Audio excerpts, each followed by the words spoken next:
You already know. It's your boy, the Maniac. And man, oh man. But before I do, you already know why I'm repping that Four Corners Boxing, baby. And the Boxing Roundtable. Make sure you go like, share, subscribe to both channels. Now, with that being said, let's talk about it. Let's talk about it. Let's talk about these past weekend's fights of boxing. Let's start with last night's card. We had Jake Paul versus Julio Cesar Chavez Jr. headlining at California at the Honda Center. Listen, man, I respect Jake Paul as a businessman, as a promoter, even as a fighter. But let's be real. That fight was a joke, man. That was a joke of a fight. Bro, Chavez Jr. didn't even land a punch in the first round. He barely landed anything the first 4 or 5 rounds. Then he started to pick it up a little later in the fight. Listen, Jake Paul wins. He wants to fight everybody. He wants to beat everybody. Listen, there's a lot of smoke at cruiserweight. John Opatai, Gilberto Ramirez. Look, Jake Paul, stop playing, man. We don't want to see these fights no more, man. Start getting in there with dudes that you know could give you that L. Because we knew Chavez Jr. wasn't going to do that, right? We just knew that. So he wins the fight. We'll see what's next for him. Hopefully, it's somebody serious. The co-main event, Gilberto Ramirez, cruiserweight champ versus Juniel Doticos from Cuba. Very underwhelming fight, but nonetheless, Gilberto Ramirez gets it done. He was fighting a dude with a 90% knockout percentage. He survived. He won the fight. Solid performance. He got it done, and it's all good, man. We'll see what's next for Gilberto. Does he unify with John Opatai? I think that's the fight to be made at cruiserweight, and it will be made, being that it's a division nobody really cares for. Let's just call it like it is. Not that there's no talent there. People just don't care for it.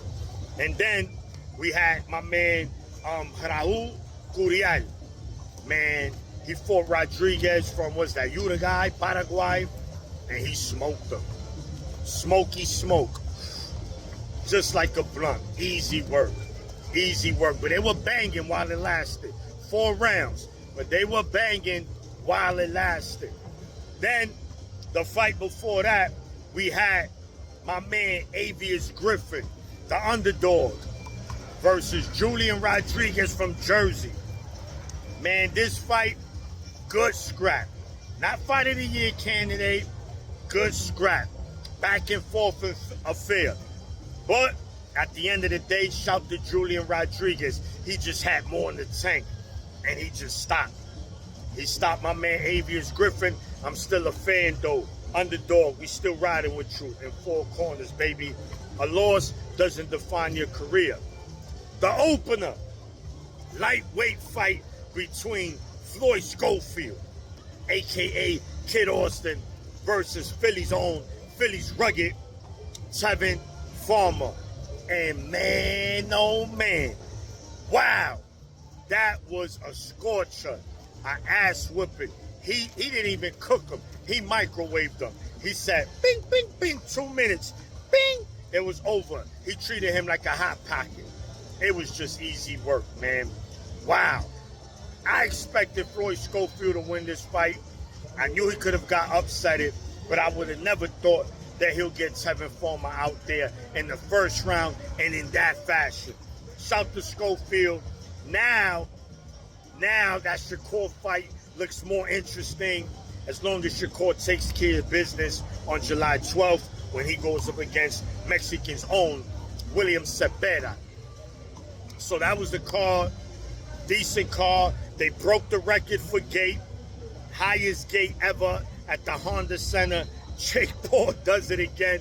We can say what we want, but the guy does bring in this, guys. And we just can't say nothing about that. Facts are the facts.